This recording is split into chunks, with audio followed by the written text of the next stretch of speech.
Ladies and gentlemen, welcome to Newswatch Online TV News. I am Maria Todukure. Ali Foster, Victor Emmanuel Sise, and Michael Abbas Toure were denied bail for the second time by Magistrate Mark Ngeba, presiding at Pademba Road Court Number 2 for alleged conspiracy to commit murder. This news was compiled by Yusuf Saidu Bangoa and read in the studios by Howard Auda. The accused persons were before the court of 14 counts of conspiracy to commit murder, conspiracy to murder, conspiracy to cause grievous bodily harm, malicious damage, carrying offensive weapon without lawful authority, and other related charges. State prosecutor Adrian Fisher alleges that the accused persons on Saturday, the 3rd February 2020, at number 14 Mina Drive, Juba Hill, Freetown, conspired with other persons unknown to murder the Deputy Minister of Internal Affairs, Lai Lawrence Lima. In 2, 3, 4, and 5, the accused persons on the same date allegedly conspired with other persons unknown to maliciously damage the residence of the Deputy Minister of Internal Affairs to cause ear, fecal, grievous bodily harm, and that they were found carrying offensive weapon without lawful authority. Testifying in court, Detective Inspector Mohammed Kagbo, attached to the Criminal Investigative Department headquarters, said he recognized all the accused persons and recalled the date in question. He said on that day he was on duty at the said station when he received a call from Detective Superintendent MC Williams, operations officer, that the residence of the Deputy Minister of Internal Affairs, Lai Lawrence Lima, and his security personnel were under attack, and that the OSD officer attached to minister has shot one accused. He said upon receiving the said information, MC Williams instructed him together with the scene of crime officer, Detective Inspector Kekura Kamara, and other police personnel to go to Lumley Police Station. He further told the court that when they arrived at Lumley Police Station, they met the crime officer, ASP Levy, and asked him about the case file of the 3 accused persons. But he told them the file was with the then Regional Commander of West, Ambrose Michael Sovola. He added that when they spoke with Mr. Sovola on the phone, he instructed them to go to the scene of crime, which they did.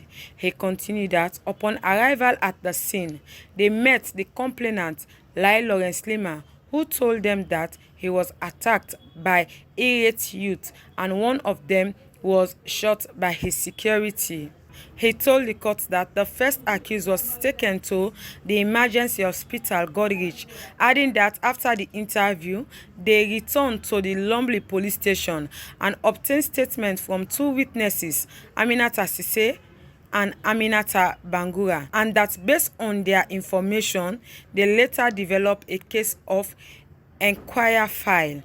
He said on the 11th February 2020, him together with the Detective Inspector J. Kamara and Detective Superintendent Mohammed K. Aliu went to the emergency hospital to interview the first accused, and on the 6th February, they obtained statement from the second and third accused persons, which was witnessed by Sergeant 2365 ABCC, and he signed as the recorder. On the 14th March 2020, I and Detective Superintendent Mohammed A. Aliu finally interviewed the accused persons and charged them with 14 counts of conspiracy to commit murder, conspiracy to cause grievous bodily harm, malicious damage, carrying offensive weapon without lawful authority, and other related charges, he said. During the cross-examination by lawyer C. Campbell, the witness was asked who shot the first accused in his leg. He said it was an OSD officer, and when he further quizzed as to whether the said police was arrested, he responded in the negative. He also told the court that the shooting took place outside the compound when he was asked by the defense counsel. The lawyer, however, renewed his application for bail, but the magistrate refused him. Meanwhile, the matter was adjourned to Monday, the 30th March 2020. Religious leaders speaks on the president's ban on all religious activities. Marian Amaya Bangura was with them. Bismillah wa salatu wa salam ala ashrafil mursalin Sayyidina Muhammad wa ala alihi wa sahbihi ajma'in. Wa ba'd. We thank Allah, we tell him thank you. Of course, when the press release will come out, some of the Muslim them, they don't be feel good at all. Why? Because they don't use for camera the mosque, for come pray the 5 daily prayer. And at the only side and they will converge 5 times a day. So this announcement will come, the initial stage will be things saying are just the Juma, but later we can understand see, all the 5 daily prayers will not for do again mosque. So some of the people they may really feel bad, see, but we therefore talk to them because the sickness now come. And when sickness comes, these are the preventive measures that go for take. So we say we adhere to what the government don't say. And that's not bad, this decision the government take, it's not bad at all. But some people, my own view, they say, well, when the coronavirus not come here yet, if they be left with force for people to pray, the other prayers, they will take the safety measures, that will better. But what the government don't say, we see and the medical people don't advise, so we say we take to that.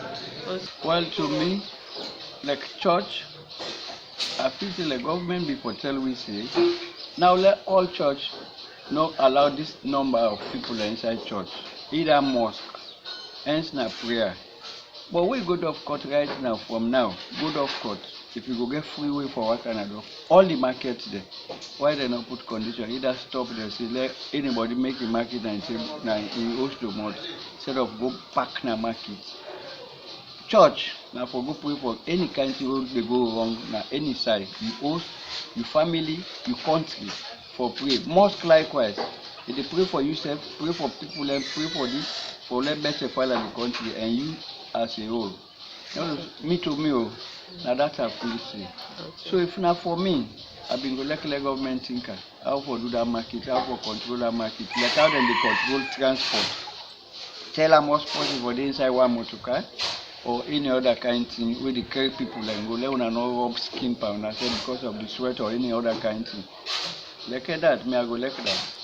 Now we no more done for you before cows. I get with you the cook na meat process. We will not call chlorine or how na call that. For any side they go, they rub and permission, they wash me and as the law say, or as government don't say. Say you for wash the hand, I get chlorine. I come on I work a small bit at the quick. Now they hook. I quiz the man, I rub my hand. So then the day in me. In today's news hour, we are having a special guest that is going to analyze retired Brigadier Julius Madabio's declaration on state of health emergency and other related issues. Ladies and gentlemen, let's welcome our guest, Festus J. Lai, who's a journalist and an analyst to Newswatch Online TV. So welcome, sir. Thank you for joining us. It's my pleasure. So how have you been? Have you been, abstaining, social distancing? As a journalist, I think the first thing we did was to actually have the wider public, aware of the danger involved in coronavirus itself. Because you could recall, even before government intervened, the parent body for the Israeli Association of Journalists have got a 30-man committee to spearhead, the information dissemination with regards to the preparedness of coronavirus. Even though it's not in Israel, but I think it's a epidemic now, it's all over the world, so we need to educate our gullible Australians with regards to the danger of this. So, yesterday the president, gave a speech and declared state of public emergency. So, as a journalist, first of all, let's understand what is public emergency, because some people are saying it's public health emergency, some people are saying the public emergency or state of emergency doesn't have time. There is like it should be timing, maybe from 1 to 1 or from this to that. So let's understand what is state of public emergency. We go back to the 1991 Constitution, Act number 6 of the 1991 Constitution. It's 171 Cap 1, subsection 29 speak clearly of when and how a president should declare a state of emergency, state of public emergency.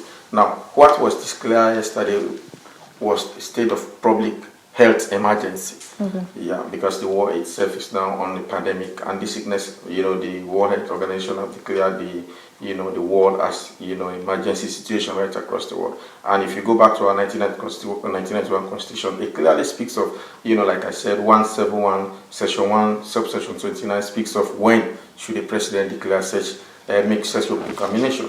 Yeah, he said when the state is at war. Who declare a state at war? The president. When the state is at a cross point where, the life of the citizen is being threatened by either sickness or other things, the president has the right. And when declaring the public state of emergency, you have to speak clearly of your very position. The president was very firm. For the very first time, you have had President Julius Maada Bio, giving his, presidential titles, because that's the only position that you place yourself in, and you have the authority, to give out such a proclamation. You say, I, President Julius Maada Bio, the supreme head of state, the commander of the ground of Rukel, and of course the commander of chief of the armed forces of Sierra Leone. On that set declaration, then now you have the authority to declare the public emergency like what he did yesterday. Now, in itself, it's a proclamation, and you have the parliament who have to approve. The bone of contention from politicians, mainly the opposition political parties, the fact that they are looking at the time limit. They said the 12 months is too big. So tomorrow, parliamentarians will sit on the declaration, now the provisions in the state of health emergency proclamation by the president to be laid to parliament tomorrow, and they'll deliberate on it, whether to leave it at 12 months, which is a year, or probably drop it down to 6 months as the argument goes on social media. But what I want So it's still, Parliament has to approve? Yes, it has to go through parliamentary approval, definitely before it But comes we to are first. on the public state of public emergency? Yeah, the proclamation has been made. For that proclamation to stand constitutionally, Okay. it has to have the parliamentary approval, which will be laid to parliament tomorrow, and then parliamentarians will deliberate on it. Then there will be a certificate. So how long will that process take? When Parliament is not in session, I think it's a week-long period. If Parliament is not in session at all, it takes 21 days to mature. But if Parliament is in session, which means Parliament will be sitting tomorrow, they will sit tomorrow, they will pass, and then there will be a certificate that will be presented to President Julius Maada Bio that gives him the order now that the rights of citizens have to be curtailed. We will not be using the 1991 Constitution in all of our doing. Now, the president and the government of Sierra Leone will now have, some legitimate power that will come into force as and when being proclaimed by the president. Okay. So, as a journalist, do you think, what's your general thought about the declaration, and do you think it is timely that the president declared such yesterday, and the amount of time, is it necessary as a journalist? As a journalist, we have to go back to the lawyers and probably look at what they have been saying. So, Yadi Williams, one of the constitutional lawyers we have in this country, was the very first person who wrote a letter to President Julius Maada Bio demanding him to actually declare a public health state of emergency in Sierra Leone. Okay. So to say whether it's necessary, yes, it's in the right direction. We think we are not waiting for this pandemic to come to Sierra Leone. We know how gullible our citizens are in this country. We saw exactly how Ebola ravaged the lives and property of our nation. So we don't want this sickness to come again and kill the remaining people that we are left by Ebola. So that is why the president is fighting with all hands on deck to actually make sure that this sickness doesn't come to Sierra Leone at all. And we as journalists are fully behind him. We are not looking at political issues. We think the life and property of this nation has been squarely put in his hand, and so he has the responsibility to actually take care of our life and property. And so if he deemed necessary, this is the only measures he think he can use so that we cannot be infected or this sickness cannot be declared in this country. We sure we give him the support and will continue to do what we have to do as journalists to properly educate Sierra Leoneans with regards to the danger of this sickness. So do you think we are prepared at all in case of any confirmed case in the country. And what's your general assessment of our health sector as of now? I mean, if the word prepared, yes, we are prepared. We are prepared in what ways? That varies now. We are prepared for the sickness not to come to Sierra Leone. That is why the president himself, even before declaring the state of emergency, we have closed our borders right across. We have military personnel that are right across the country. Our border crossing point to neighboring countries, Guinea and Liberia, and of course our airport has been shut down. That is one preparedness. A lot of people are under quarantine as we speak now. That is preparedness. Whether we have the medical facility to actually curb the sickness, should in case it eventually shows up in Sierra Leone, that preparedness, even the superworld power, America is today fighting with this sickness with all the sophisticated medical facility they have. Go to London. People, even this morning I heard that Prince Charles has been tested positive. Go to China. Look at Italy. The amount of people, over 40-something countries in Africa have been all affected by this sickness. Over 1,000 have been tested positive. So preparedness with regards to our medical facility, we are not that prepared. If that is what we are asking, we are not that prepared because our medical facility cannot be compared to that of England, nor America, nor Italy, nor China. So as a small nation, that is why our president, the supreme head of executive, is actually doing all he can, with support from the medical personnel, from us, the journalists, the media practitioners, to actually educate and sensitize, create awareness for our Sierra Leoneans, gullible Sierra Leonean people, not to come in contact with this sickness at all. And that is our fight as a journalist.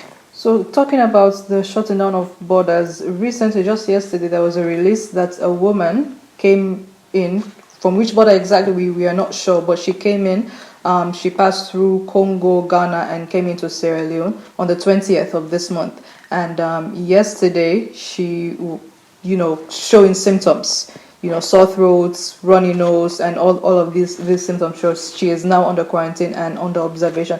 How strong are these border laws that our borders are actually shut down? Is it shut down totally, or there are people passing in and out? Well, the airport has been shut down. No more flights, passenger flights. We may have flights who will be coming in probably with aid.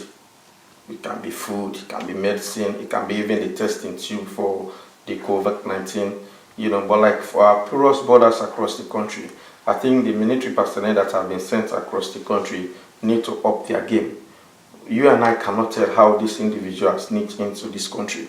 And so we don't want an individual like such come into this country without the notice of the border personnel.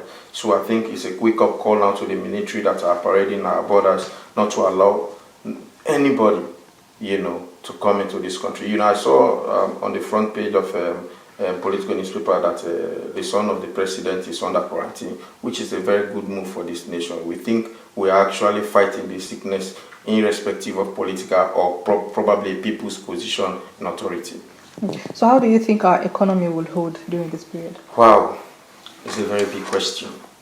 And I was listening to the president of the United States of America, Donald Trump. He said the economic effect of this sickness on America will be greater than the sickness itself. So he is calling on the Americans to go back to their normal business. So, as a donor-driven nation like Sierra Leone, it's going to be huge. Business are no longer flourishing. The Beauty-Man Hotel, the Radisson Blu, soon will start to send their staff home because the international experts who used to book those hotels are no longer coming. So it's actually going to tell on the average Sierra Leoneans who have been living on their daily earning. It's going to create a redundancy when you talk about job. We only hope that it doesn't last long, or else a lot of people will lose their job. A few days ago, the only betting company in this country who have been a backbone to media support, Mercury International, we saw they put out a press release of withdrawing their sponsorship package to media stations, newspapers, radio stations, and television stations, which is going to cost a lot of paper, a lot of media houses, serious setback, because these monies are what these papers have been using for their daily production. So it's going to obviously affect the economy when you talk about trade, those doing business. NRA is going to be scaled down by what they generate daily.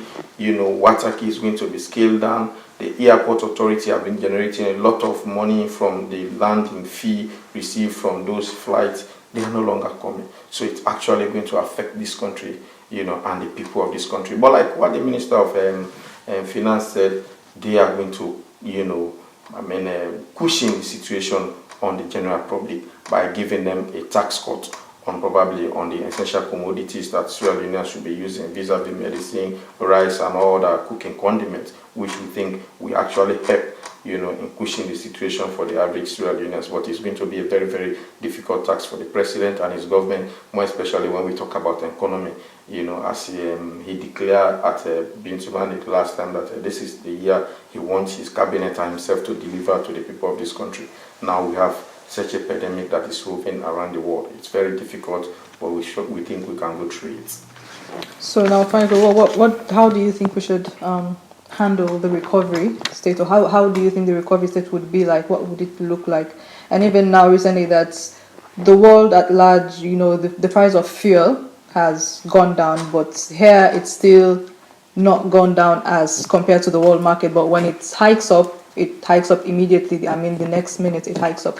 But now going down, it hasn't gone down at all. I'm sure no government will want to take, high risk of going too much into it, or else you have to drive another people from the business itself. Yeah, we don't know at what cost this fuel was bought, even before the price hiking down.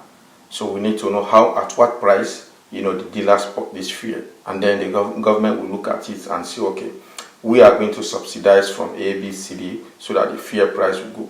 What Sierra Leoneans are now anticipating for as we speak in this particular state, under this particular state of emergency, is for government to look back, to essential services like the mobile phone companies, the Sunday Hootet, those we are giving, the bonuses, the promotions that we are going on, to go back to that point. Electricity, to see how best government can reduce the tariff, either the tariff or the costs on the tariff, so that average Sierra Leoneans can just have something that will keep them going.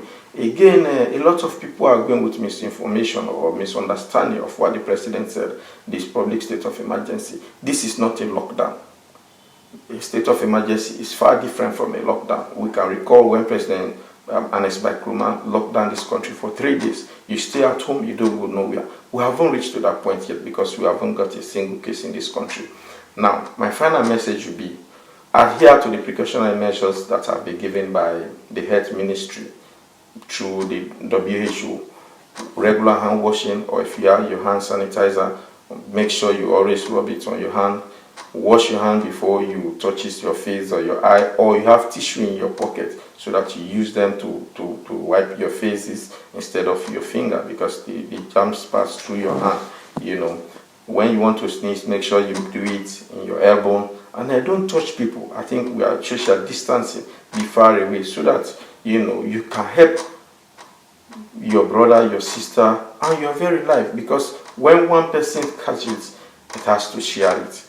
And this sickness will not come into this country if someone positive didn't come to Sierra Leone, because as we speak, there is no coronavirus in this country. So I want to admonish Sierra Leoneans, peaceful, loving Sierra Leoneans, take these measures seriously, and let's help the president not to allow this dreadful sickness to come into Sierra Leone. Thank you very much, Mr. Jalahai, for joining us. We appreciate that. You're still watching Newswatch Online TV News. Now let's go for a quick break.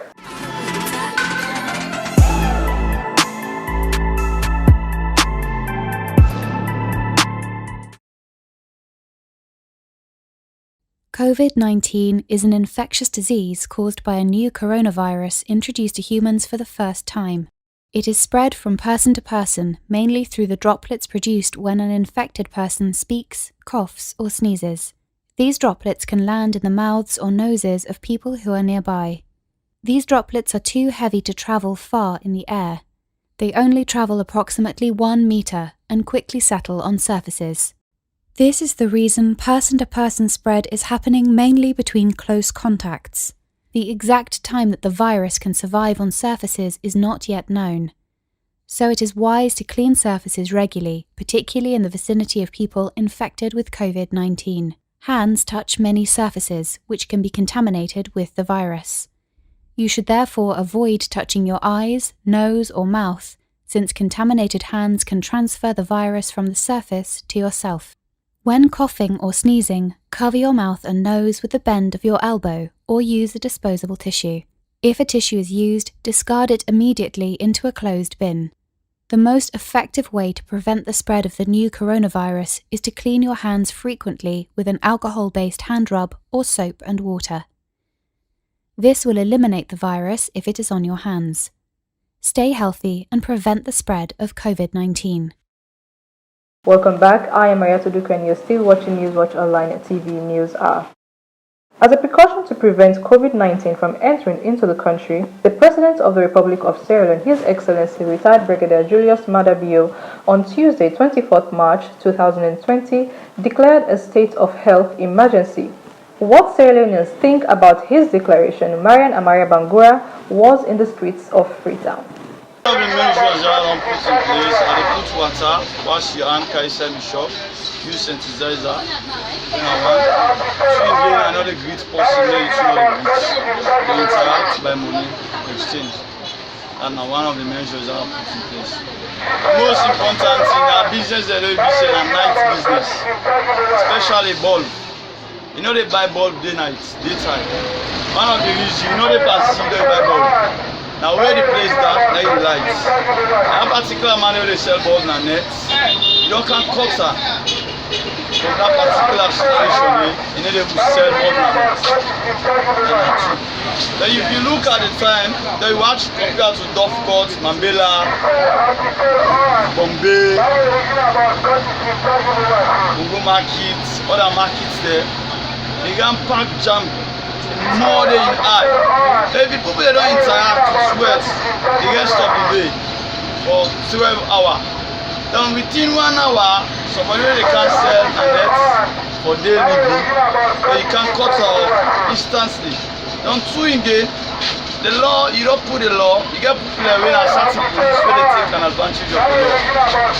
And they kind of certain area where you know if you say now the corners, until I'm making a small shop.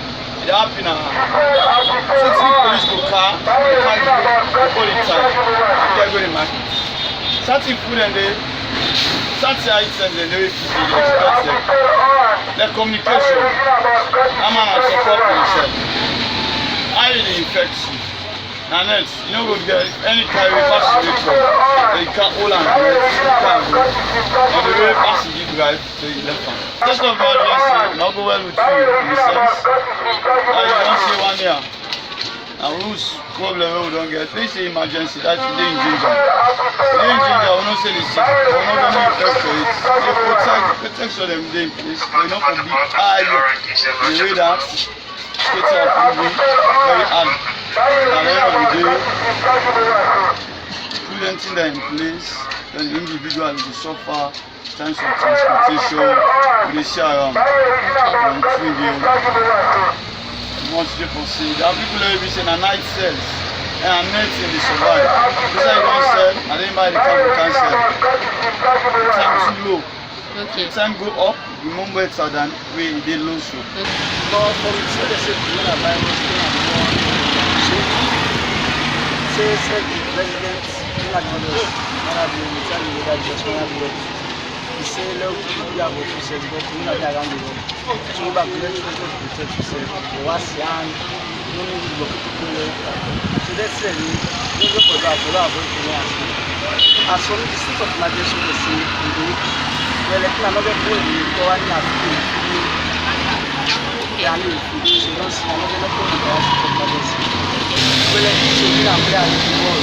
So now don't stop because they say coronavirus. I'm a church man, I'm a sick man. I don't stop for people. And I'm not a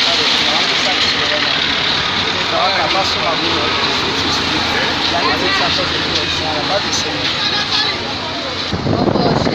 just body contact for 1 year, 24 hours. I want to tell the president to say this corporate stop here for let people not pay that name they are because go put it to Allah then will make it secure easy for you. But if you know they put it to God, not connect for events, it's hold on, bad hold on. okay, that are all make God in countries. So me, I appeal for tell the president say this state of emergency is fine, but the sake of Islam, the sake of security of the country, everyone for them go on. To complement the government of Sierra Leone's efforts to prevent COVID-19 from entering into Sierra Leone, Ministry of Sports has banned all sporting activities across the country. Tori Ibrahim Sise is the head of competition for Sierra Leone's Football Association.